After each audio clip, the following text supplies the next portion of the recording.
Hello नमस्कार दोस्तों, स्वागत है आपका हमारे education by Priyanka YouTube channel में। अगर अभी अभी तक आपने हमारे चैनल को सब्सक्राइब नहीं किया है तो प्लीज़ हमारे चैनल को सब्सक्राइब करें और हमारे वीडियो को एंड तक देखना ना भूलें। आज की इस वीडियो में हम पढ़ेंगे भारतीय संसद यानी पार्लियामेंट ऑफ इंडिया के बारे में, जिसका वर्णन किसमें किया गया है। इसका वर्णन किया गया है अनुच्छेद 79 में। ठीक है, आर्टिकल 79 में भारतीय संसद का वर्णन किया गया है, जो कि आपको पता है भारत का सर्वोच्च निकाय होता है और उसी के द्वारा कानून बनाने का भी काम किया जाता है। अब बात करें भारतीय संसद के भागों की, तो आपको पता है भारतीय संसद के 3 भाग होते हैं। एक होता है राष्ट्रपति, दूसरा होता है लोकसभा, तीसरा हमारा है राज्यसभा, यानी 3 अंगों से मिलकर बनती है भारतीय संसद। अब अगर हम बात करें भारत के राष्ट्रपति की, तो भारत का राष्ट्रपति क्या काम करता है। संसद जो सत्र होता है, सत्र बुलाने का काम करता है। ठीक है, सत्र बुलाने का कार्य किसके द्वारा किया जाता है, राष्ट्रपति के द्वारा किया जाता है। सत्रावसान करना संसद के सत्र का। ठीक है, सभा में जो भी व्यक्ति आते हैं उनकी भाषण की समय सीमा निर्धारित करना भी राष्ट्रपति का काम होता है। जितने भी पदाधिकारी होते हैं, ठीक है, सभी प्रकार के पदाधिकारी की नियुक्ति भी राष्ट्रपति करता है। पदाधिकारी की नियुक्ति जो होती है वो किसके द्वारा की जाती है, राष्ट्रपति के द्वारा की जाती है। ठीक है, अब बात करें हम अगर लोकसभा की, तो लोकसभा जो है वो कौन सा निकाय होता है, एक लोकप्रिय सदन होता है। ठीक है, लोकसभा लोकप्रिय सदन है और कैसा सदन है, निम्न सदन होता है। ठीक है, जिसका वर्णन आर्टिकल 81 में किया गया है। और लोकसभा में हमारे जो भी प्रतिनिधि होते हैं वो डायरेक्ट चुनाव यानी प्रत्यक्ष चुनाव प्रणाली के अंतर्गत चुने जाते हैं। जैसे भारत का राष्ट्रपति, प्रधानमंत्री, मंत्रिपरिषद, ये सभी की नियुक्ति लोकसभा के अंतर्गत ही की जाती है। तो लोकसभा सबसे लोकप्रिय सदन होता है। ये प्रत्यक्ष चुनाव प्रणाली के द्वारा यानी एकल संक्रमणीय मत पद्धति के द्वारा चुनाव होता है।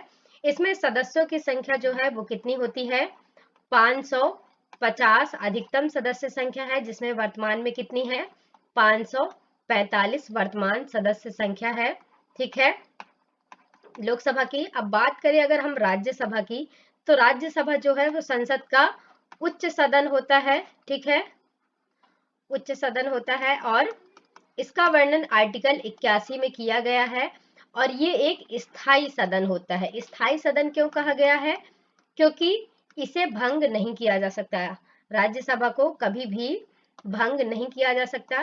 ठीक है, अब जो राज्यसभा है उसमें जो प्रमुख पदाधिकारी होता है या राज्यसभा का जो अध्यक्ष होता है, पदेन अध्यक्ष, उसे हम क्या कहते हैं, उपराष्ट्रपति कहते हैं।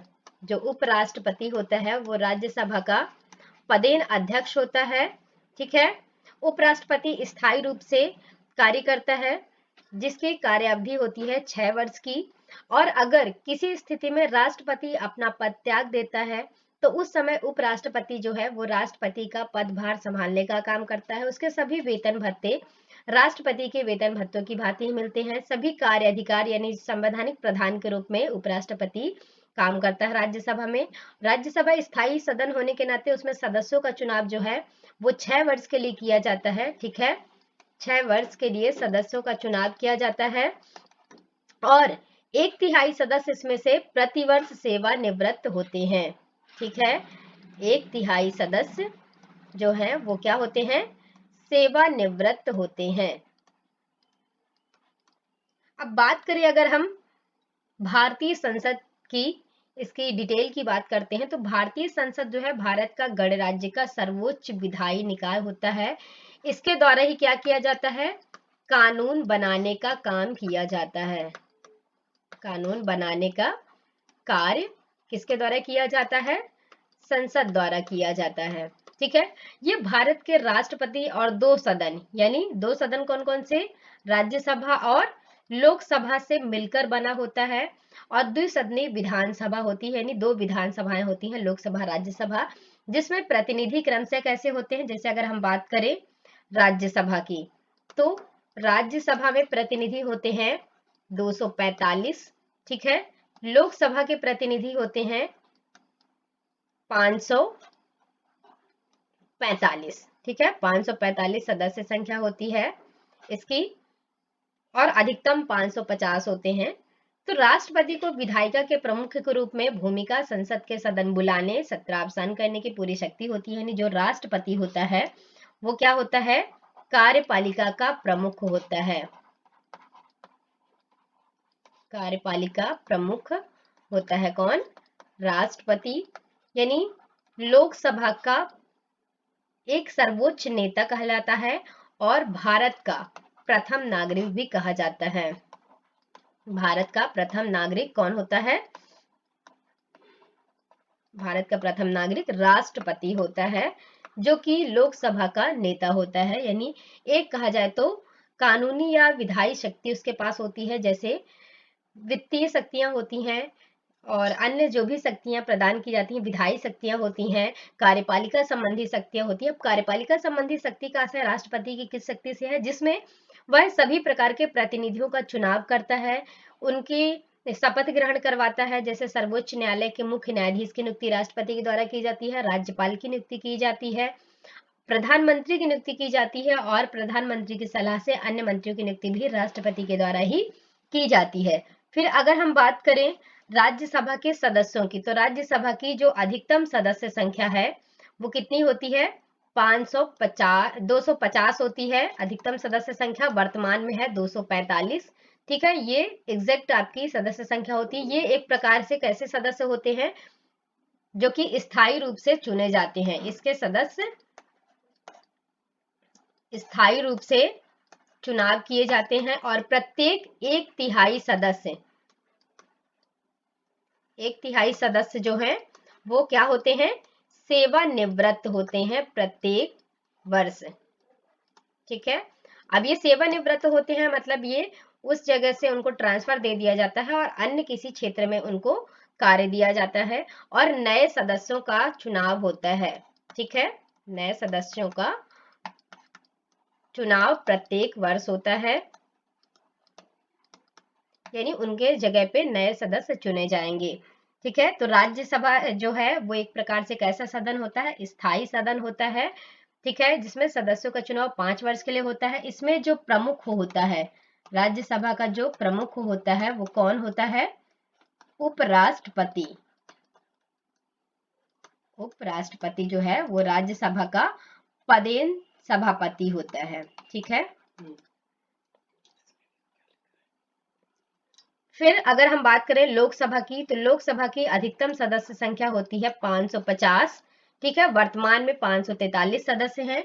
ये जो है एक प्रकार का लोकप्रिय सदन होता है, ठीक है, जिसमें जो सदस्यों का चुनाव है वो कैसे होता है, डायरेक्ट जनता द्वारा चुने जाते हैं, यानी प्रत्यक्ष चुनाव प्रणाली के द्वारा इसके सदस्यों का चुनाव किया जाता है। और लोकसभा को समय समय पर भंग भी किया जाता है, लोकसभा भंग किया जा सकता है, यानी जब चाहे इसको भंग कर सकते हैं हम, यानी समाप्त कर सकते हैं, अगर ये सदस्यता प्राप्त नहीं कर पाते। यानी लोकसभा का जो सदस्य होता है उसे 6 महीने के अंदर अपनी सदस्यता हासिल करनी आवश्यक होती है। यदि वह ऐसा नहीं करता तो अपने पद से या तो त्याग पत्र देना पड़ेगा या फिर संसद की सदस्यता से उसे बाहर किया जाएगा, ठीक है। तो ये लोकप्रिय सदन होने के नाते सदस्य जो होते हैं वो प्रत्येक 5 वर्ष के लिए चुने जाते हैं, 5 वर्ष के लिए सदस्यों का चुनाव होता है। अब इसमें जो प्रमुख होता है लोकसभा का वो कौन होता है, राष्ट्रपति जो होता है वो एक प्रकार से संवैधानिक प्रधान होता है, और जो प्रधानमंत्री होता है वो लोकसभा में वास्तविक प्रधान होता है, जिसे हम संपूर्ण शक्तियां प्रदान करते हैं, और ये लोकसभा का अध्यक्ष भी कहलाता है, ठीक है। लोकसभा का अध्यक्ष कौन होता है, प्रधानमंत्री होता है। नाम मात्र की शक्तियां जो है वो किसके पास होंगी, राष्ट्रपति के पास होंगी, जो कि संवैधानिक रूप से प्रधान होता है, यानी विधि द्वारा उसे संपूर्ण शक्तियां प्रदान की गई हैं। फिर अगर हम बात करें इसकी सीटों की, तो लोकसभा की और राज्यसभा की इस प्रकार से सीटें डिवाइड की गई हैं। लोकसभा में 543 सदस्य संख्या, जिनकी अलग अलग क्षेत्रों में सीटें होती हैं, और राज्यसभा की 245 हैं, ठीक है। इस प्रकार से टोटल सीट जो होती हैं वो कितनी होती हैं? 788 टोटल सीटें होती हैं लोकसभा और राज्यसभा को मिला करके। थैंक यू सो मच दोस्तों, चैनल को सब्सक्राइब करना ना भूलें और हमें कमेंट बॉक्स में बताएं कि आपको वीडियो कैसा लगा। Thank you so much.